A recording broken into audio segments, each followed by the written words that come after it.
Hi everyone, my name's Amy Kennedy and I'm a ceramic artist from Melbourne, Australia, and I have a pure pleasure to be having a conversation today with Clare Unger, who is a ceramic artist based in Sydney, Australia.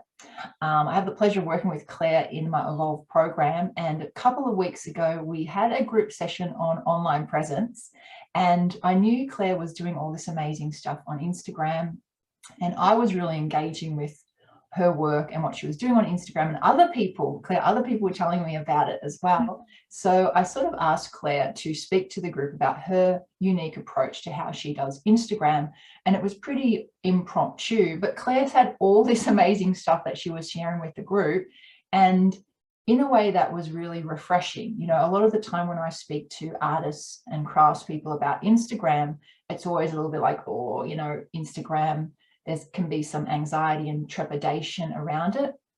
But how you were talking about it, Clare, was just really positive. You were using it as a tool, and it was really refreshing. So I wanted to have this conversation. So thank you for joining me. And really to talk about, your unique approach to Instagram and your work too, because I really want to make sure if people that don't know about your work, know about your Instagram, and hopefully people might be able to gain some useful things from this conversation about how they approach Instagram. So thank you so much for being here. Yeah, excellent. And I thought we'd start by me asking you, tell us a little bit about your work and why you make what you make. Well, I make functional ceramics, and I have sort of moved into that area in the last few years, and just wanting to make stuff that's a bit more accessible for more people to buy, and something like a vehicle for me to, what I do with my stitching, because I sort of incorporate hand stitching into my ceramics, and I feel that's quite a they're both quite domestic things, and I just feel like functional ceramics is a nice sort of combination of the two. But I don't know, it's just something I've started doing, and I enjoy it. How long have you been doing that sort of work for, Clare? Oh, sorry, my dog barked. Oh, that's okay. Yeah, how long have you been doing your functional domestic work, incorporating? Probably 2 or 3 years. It's taken me a while to sort of develop the skills to make functional wear sort of stuff, because it's got to be quite well made in a way that sometimes more sculptural pieces, you don't have to worry too much if they don't all, you know, everything doesn't completely join exactly and everything. But I think with functional stuff, it needs to have a nice feel when you're using it. So it's quite hard. I found that quite hard to sort of develop. That's what I've been working towards. And how you incorporate the stitching into your work is really amazing and unique. And where does that stitching inspiration come from for your work? Well, mainly from, how it started was I was using textiles, imprinting textiles into my ceramics, and then I was using a piece of fabric that had been stitched by my mum, and I was imprinting that into the clay. And then sort of over time, I sort of thought, oh, I could actually do a bit of stitching. And I had this collection of sort of hand-stitched fabrics that I got from my mum and from another that she had inherited from a great aunt. So with those, sort of that little collection of textiles kind of inspired me to start stitching, and just sort of wanting to connect with that past part of my story, I suppose. Yeah. And I really like got into it now, and I really enjoy it. Yeah, you totally made it your own. I mean, I never did any stitching before, but sort of it's very basic stitching, but I like it's sort of a form of mark making for me. So when it translates onto the clay, it changes a bit, and it becomes more, not so much stitching anymore, but a mark making on the surface. Do you still have that very first textiles that you use that was your mum's? Yeah, I've got all of them. Yeah, I've actually got just in front of me is one of them is it's actually a curtain. Yeah, excellent.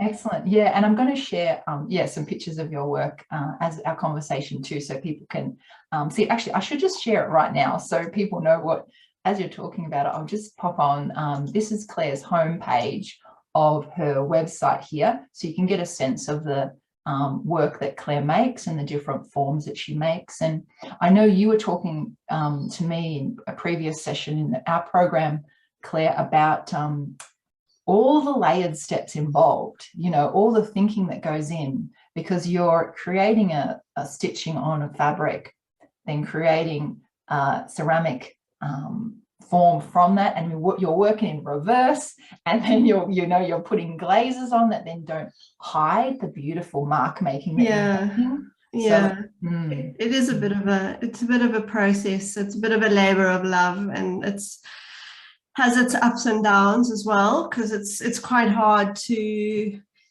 get those marks to show up in the way that I want them to. But when it works, it's really rewarding and it's really worthwhile doing. Yeah. Excellent, excellent, great. And yeah, and the main motivation for this conversation was around your Instagram. And I wanted to ask, when you first started your Instagram, did you have a clear goal and purpose, or did that sort of develop as you were using Instagram? It definitely developed as I was using Instagram. I started, I first started Instagram when I was still doing my diploma or advanced diploma of ceramics. And we were sort of introduced to it as part of our course. And I was just sort of randomly putting up images of my work. But when I moved into making more functional work and wanting to sell my work online, it seemed to be logical to kind of focus more, make it more of a part of my practice. Excellent. And it's so engaging, and you use it so well. And like I said before, so many people have said that, oh, Clare's Instagram is so beautiful and how she does it. And do you have some sort of a framework for how you use it, or the way that you want your work to appear on that, like the quality that you want to convey?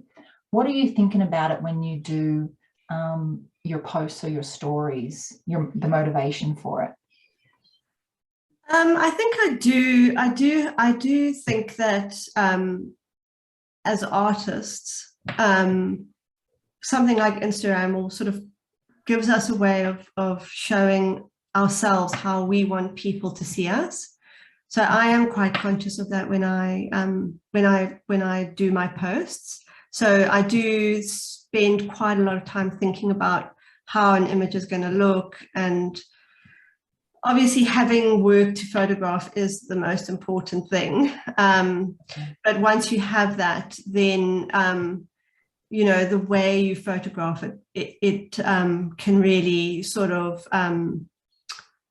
make it, show it in its best light, I suppose, is the main thing. So I definitely, when I started, I've become, it's been a gradual process of kind of developing my look on Instagram, I think. So it's probably only towards, we're 2022 now, probably end of 2020 or sometime in 2020, I became a bit more conscious of actually presenting my work in a certain way that would, thinking about my grid, really, my page, and what people would see. So not just each individual image, but how it would look as a page when someone looked at the whole page, and wanting it to be a bit cohesive, not just random pictures. Yeah, I'll share this as you're talking there, Clare, so people can actually see the grid. Yeah, and how beautiful it looks. I'll just open up this one because it's just so goddamn beautiful. It's beautiful. Yeah. Yeah, so that's like actually a composite image that I did on layout, where I just took some pictures of different stitching that I'd been working on, and just sort of I think it's called layout, and then just sort of you can put them together at different size, different, but like it doesn't have to be just a grid of, it can be, each little bit can be a different size, if you know what I mean. So it just made it a little bit patchworky and kind of gave it a bit of something extra. It made it a more interesting image than if I just photographed one of them and put that as my square. Yeah, I've used that app before too, Claire. Yeah, layout. And one thing, gee, this color palette is beautiful, isn't it, that you're using? And the other thing, it made me think, you use a layout app or other apps and you can create this different grid, but that, seeing that in itself could then lead back into your own stitching idea. Yeah, well, it has, I don't know what came first, but I have been playing with an idea of I don't know, it's a bit complicated, but yeah, having this patchworky sort of thing going on in my work with different stitching panels. So yeah, because I'm always trying to think of ways, because it's a lot of work to actually make the stitching and then make the tile that I then use to imprint the clay. That whole process is quite a lot of work. So just thinking of ways that I can always get the most out of everything I do, just because time and energy pressure, really. So yeah. I'll just share a few more of these of your grid here. And I just wanted to put in too that you were recently a guest presenter on the Ceramics Congress, because I'm sure if people are watching this, they'll be very curious about your technique, because you're sort of giving a little bit of insight, but it's quite complex. Yeah. And I think people can still watch that recording or sign up to watch the recording. Yeah, so I did a workshop on my technique for the Ceramics Congress. So that, I think that's still available via the Ceramics Congress website. Yeah. Excellent, excellent. And as you're moving into the domestic work with your stitching, and you're getting your own authentic voice coming through on Instagram, what is your main goal for that? I mean, it's to present your work in a way that you want, but are you cultivating an audience, and what are you cultivating that audience ultimately for? Are you thinking about these things? I am, because initially, I think at the end of last year, I sort of thought, right, if I'm going to do this, I need to get more people following me if I'm going to have an online store. So I have been, I've been, really focusing on that. But I think I'm sort of at the point where I haven't yet opened my online store. So I'm sort of at a kind of a crossroads where I'm thinking, oh, I've got to actually do this now, because I'm getting a lot of people interested and people contacting me, and it's going to be a really good sort of way of people seeing my work and being able to purchase it via my online store.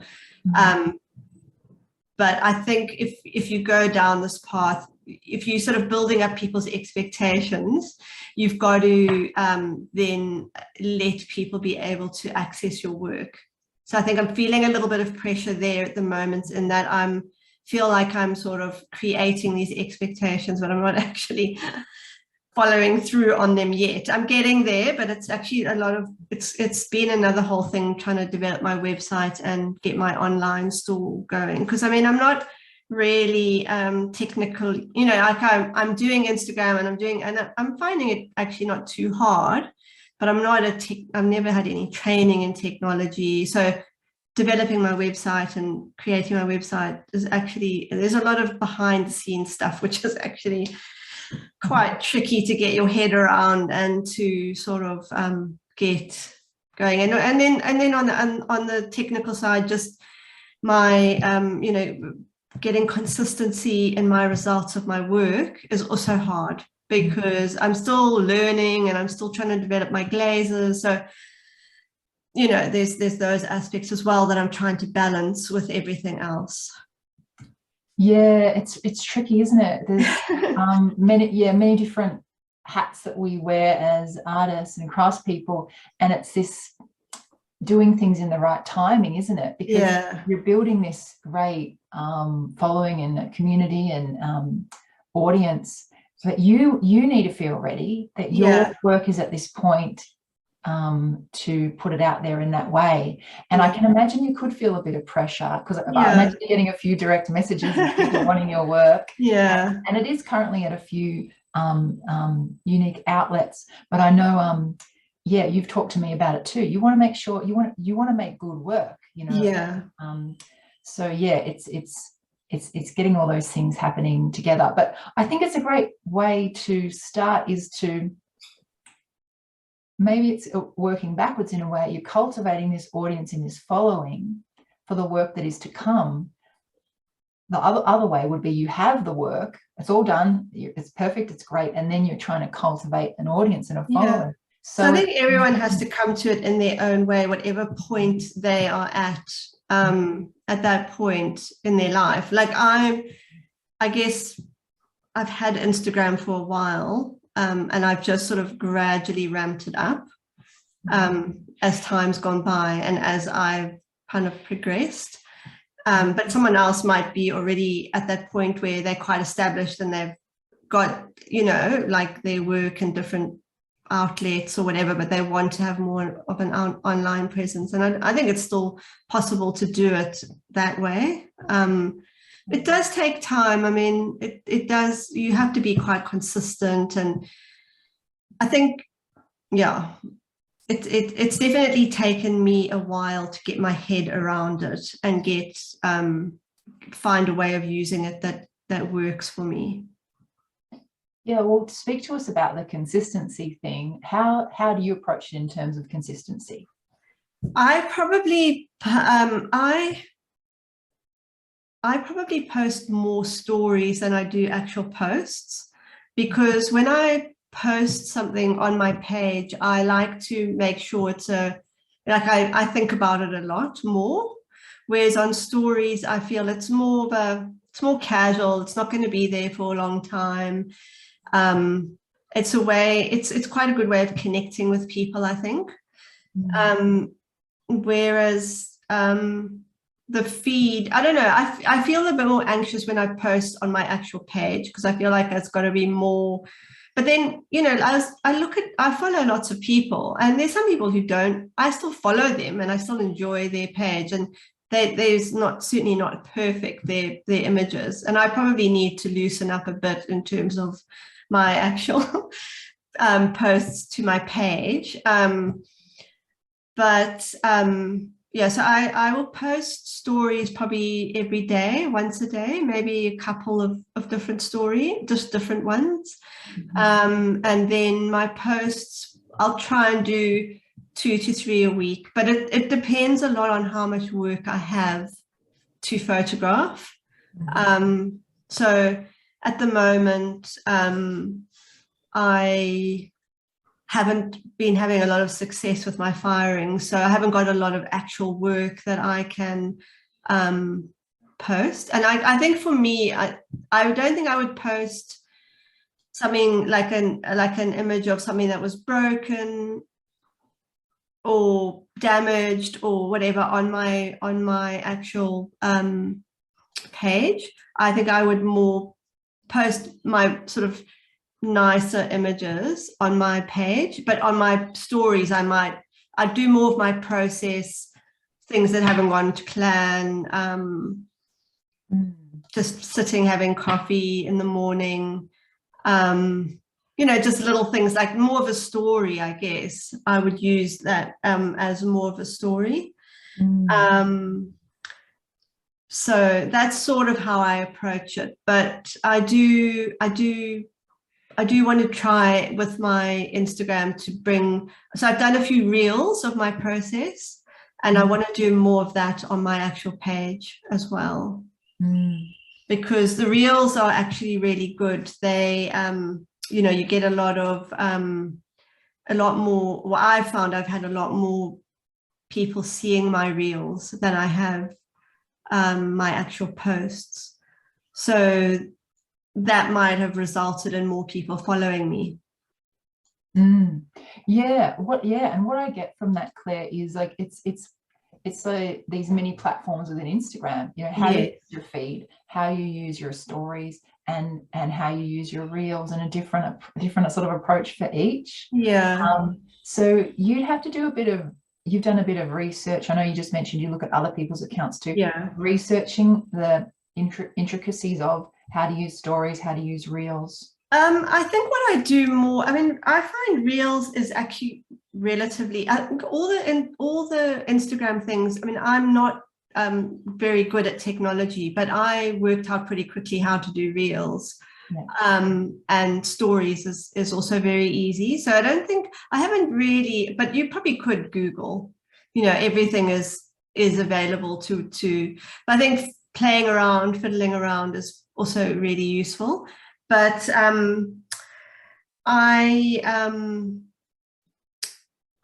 look at other people's Instagram things, and I notice things like what annoys me that other people are doing, and also what makes me want to like something, makes me want to like what connects with me, what someone else is doing.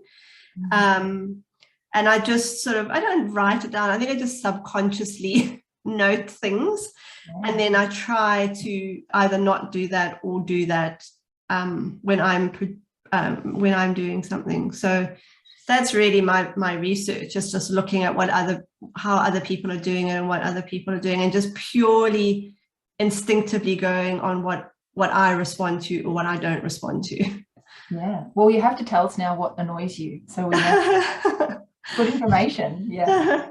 I think the things that annoy me, and I mean, maybe they don't bother other people at all, but the things that I get frustrated by when I look at someone's post is things like sometimes people make really incredible work, but I can't stop looking at the fact that it's like off center, or it's half cut out of the picture, or it's slightly blurry, or it just doesn't look sharp and clear. So those are things that I really try and do on my especially my page. Like, I really try and make sure that my images are as bright, as clear, as sort of visually kind of as good as they can be. Like, I'm not trying to edit them to make them look better, but it's just to make them so that people see the work and not they're not distracted by other things, like it being slightly off center, or slightly not, you know, not clear. With the reels, like, sometimes people sort of do a reel where they might show like a little part of their process, but it doesn't really give you any information. I find that quite annoying. Not that I show like everything, but if I do show a process, I try and give enough information that somebody could actually you know, take that and use it as inspiration for something, or think, oh, that's a good idea, I might try doing that. If someone just shows me a picture of them scoring an edge of something and then that's the end of the reel, I'm like, you know, I'm not gonna, like, I don't respond to that.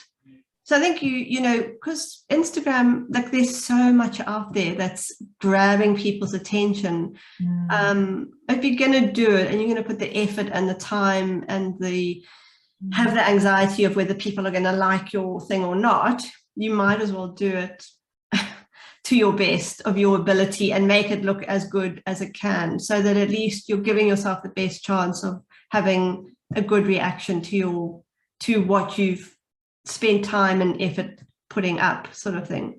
Because I mean, I've done things which don't go well as well, or I put up an image and it doesn't get that many likes or whatever, and it's quite demoralizing, really. So I've sort of figured, well, if I'm going to put something up, then I want to make sure that it's like I'm happy with it, with the image.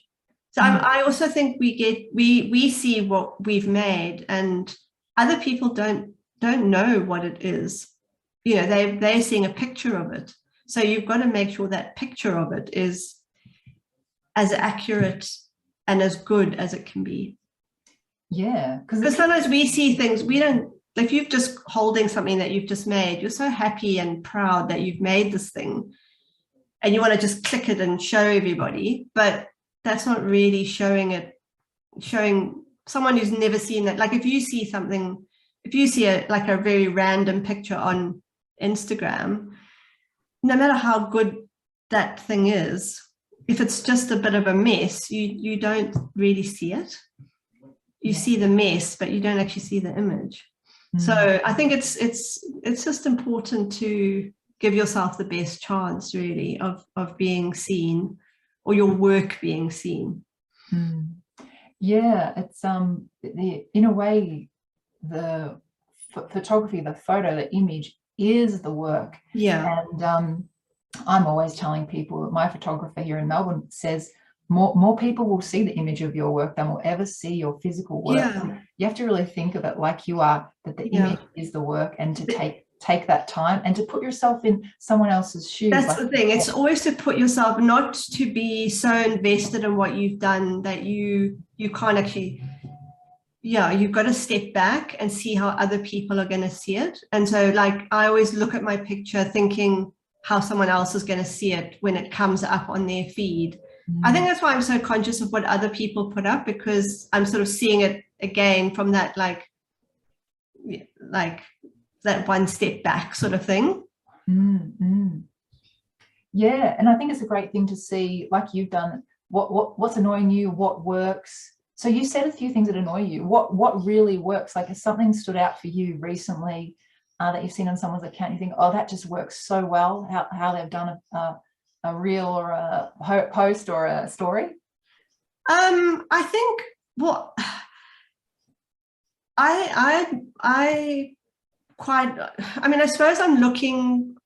I think making functional work is a whole thing in itself on Instagram. So you also got to compare yourself with other people who are making similar things to you. If you're making more artistic things or sculptural pieces or things that are, then you sort of, those are the kind of things your work is going to be being compared to, I suppose. So I look a lot at people who make functional work. And I think just sort of making people who can make their work, who can convey that feeling, a number of aspects of your work. So in your studio, like people who show pictures of them, not necessarily just making, but nice studio sort of shots, I suppose, of work at different stages. I always respond well to those. And then, especially if they're well sort of, they're a nice shot with nice lights and all those kind of things. And also pictures of, when people will put a piece of their work in an environment that really sort of lifts it up and makes people able to see that in their own home or how they would use it.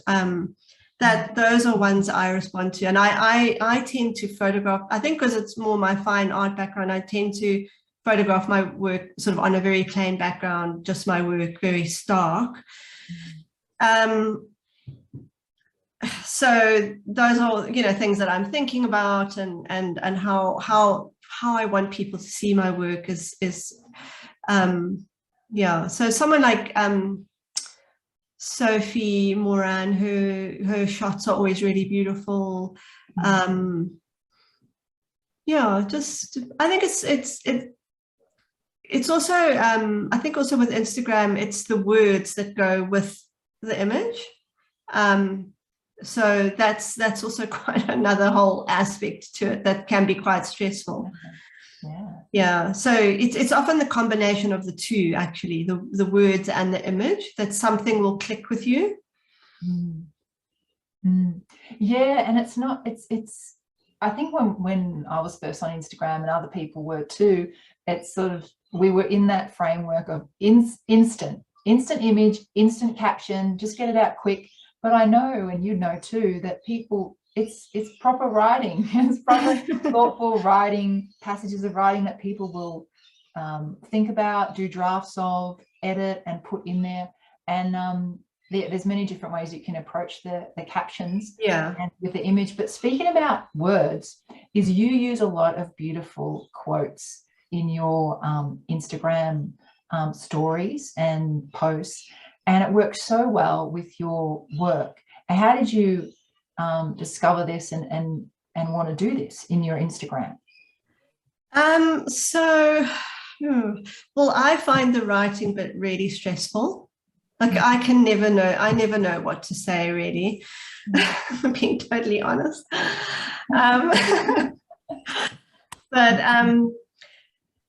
So I mean, I suppose, you know, a lot of people do use quotes, and you see a lot of people referencing other people's words and that sort of thing on Instagram. And I really like reading. I love reading. I'm always reading. I always have a book that I'm reading.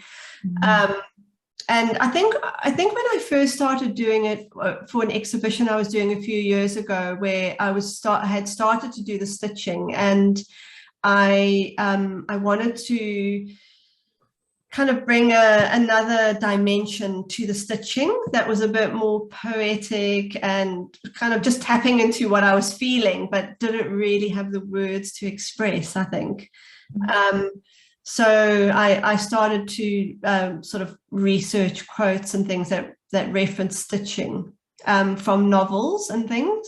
And I was using that a bit in with my Instagram posts, and then it's just sort of developed from there, really. And I find that other people, I'm not very articulate, I think, so I always find people can say what I'm thinking so much better than what I can say it. So but again, I very much go on my instincts. If I respond to something, then I will use it. If I don't immediately have a sort of a connection with what the quote, then I don't use it. It has to kind of make me feel something, I think. Yeah, well, this one here that I just pulled up, it's a quote from Catherine Duzal. Hope I'm saying that right. And it's, each cup of tea represents an imaginary voyage. And I tell you what, from my perspective, when I looking at your Instagram and I see these quotes come up with the image of your work, well, for me, it makes me stop and actually read the quote and then look at your work in relation to the quote, and it takes me to a different place, or makes me look at your work in a different way. And yeah, I think it's great. And I think also that you can bring in an element of your life that you really get a lot of pleasure from, like reading novels and reading all sorts of books and historical things, that you can weave that into your making and into your how you present your work. Yeah, I mean, I definitely I find words are so powerful, and can really make you think, you know, think about things differently. So I just love that sort of the combination of the two. And I think because art is so visual, it can be hard for people to connect with something that's just something, you know, like an object. Whereas we're very used to reading and connecting through words, I think. So I think it does help to give maybe more of an idea of what someone was thinking about when they were making that.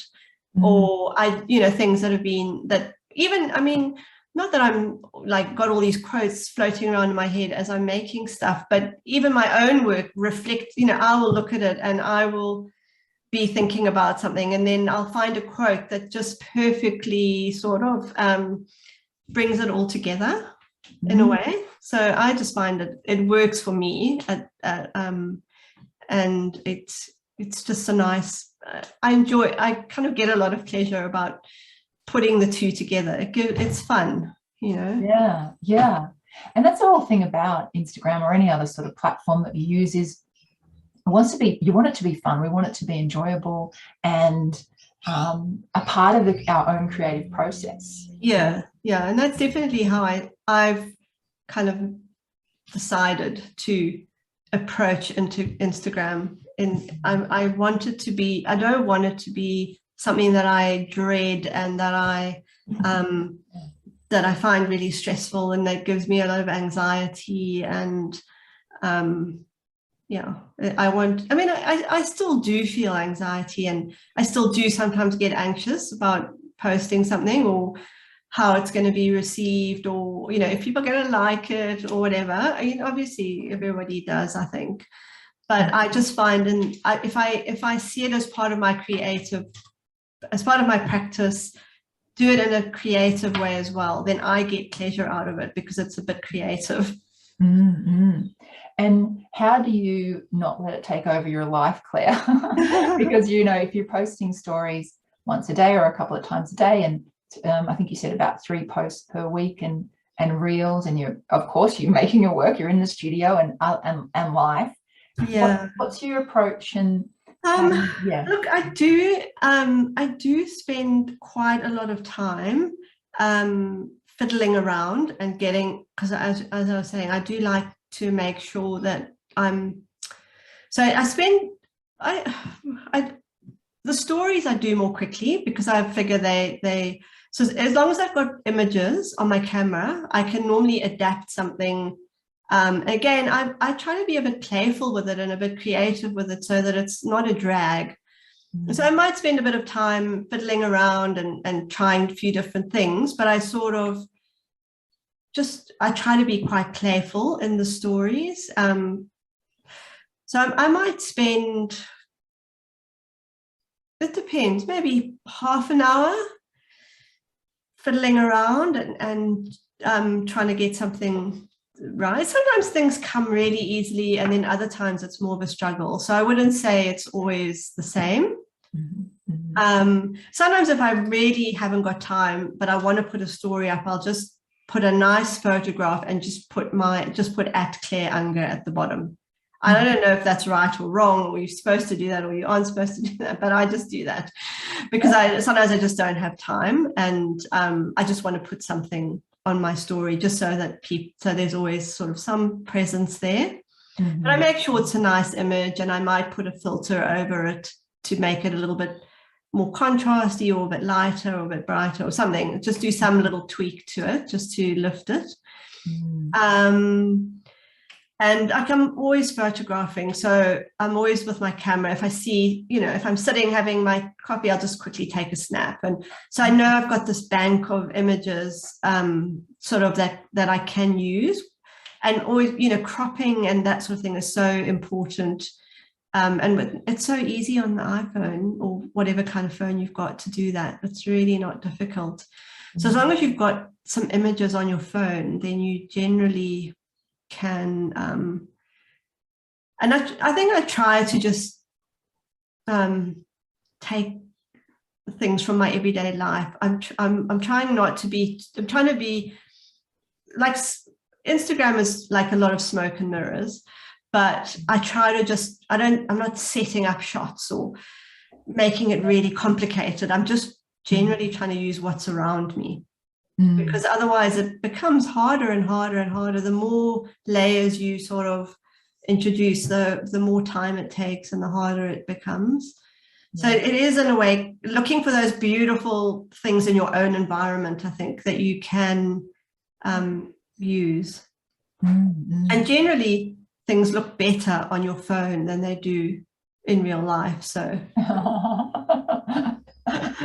yeah, well, things I got from that was like you're playful, you're using your phone, you know, you don't have this whiz bang other camera that you take a photo and upload it. And you know, you're seeing what's available in your normal environment, and you've got a bank of images, I think, which is great if you want to be quite consistent, and Instagram favors consistency and activity. You've got this bank of images, which is fantastic. Yeah, so when I get work, when I have work, then I'll spend quite a bit of time actually photographing my work, so that I have lots and lots and lots of photos. And the other thing that really annoys me, this is just me, but I think people who post a lot of images, I think one image that's really well cropped and really well considered is much better than lots of images, like not so good images of a whole lot of different work. So rather, when you've taken all these images, don't just go, oh, I've got all these images, I'm going to post them all. Sort of eke them out over. So, see it as a resource that you're going to draw on for the next 2 or 3 weeks, and really spend a bit of time picking a few and really editing them to make them look their best, in terms of using the editing tool on your Instagram thing, because that is amazing in how much better it can make your images look. Definitely, yeah.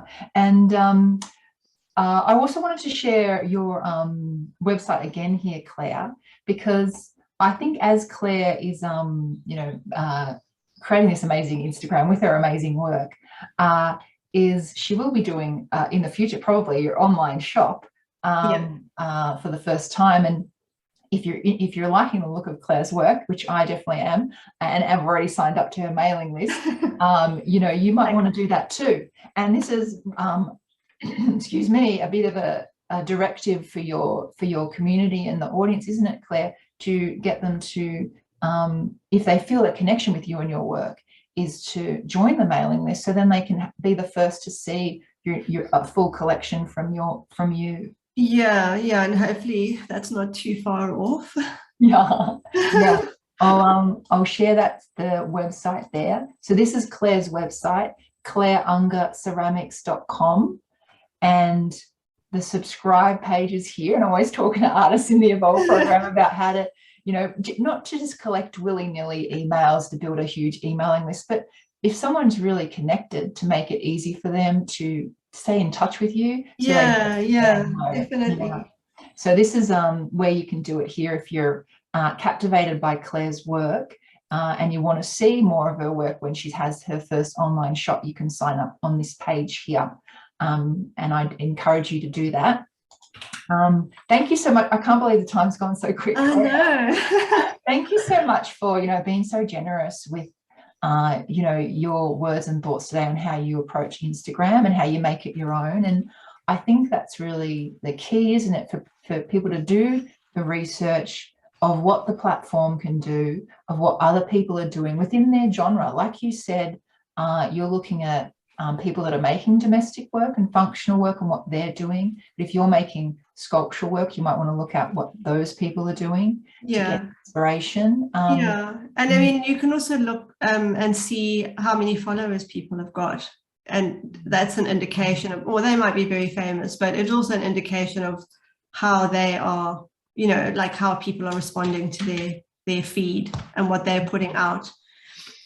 And there's so many different ways to do it. So I hope it's been helpful, and it's only my sort of way, but there's so many different ones that work. Yeah, I think it's super helpful for me, because I do have a little bit of with Instagram, and it doesn't have to be like that. I think, like, if you're clear, like you are, about what you want to do with it, where you want it to go, I think that's key, to be really clear. If you're watching this and you're on Instagram because everyone's on Instagram, you might want to, really get clear on what your purpose is. And then, do your research like Claire has been doing, and developing her own voice, and bring in other things from other areas of her life that really inspire her, like your reading and your quotes, and photography. There's a lot here. And photography, like, really don't make it annoying, or Claire will be annoyed at your photography. Your photography, like, really, really spot on, because that is your work. And to have fun with it, and set your time that you want to do. Yeah, definitely. Yeah, thank you so much, Claire. I'm going to say again, Claire's website is clareungerceramics.com, and your Instagram is at Clare_Unger. So, no, at Clare_Unger. That's it, isn't it, Claire? Yep. Yeah. And yeah. I'll pop all these details, both of those details, website and Instagram, in the comments in the description that we all avoid doing the descriptions and anything. I'll pop that below. And yeah, huge thanks so much, Claire. No, it's a pleasure, Amy. It's been fun. I enjoyed it. Excellent. I'll see you soon. Bye-bye. Okay, bye-bye.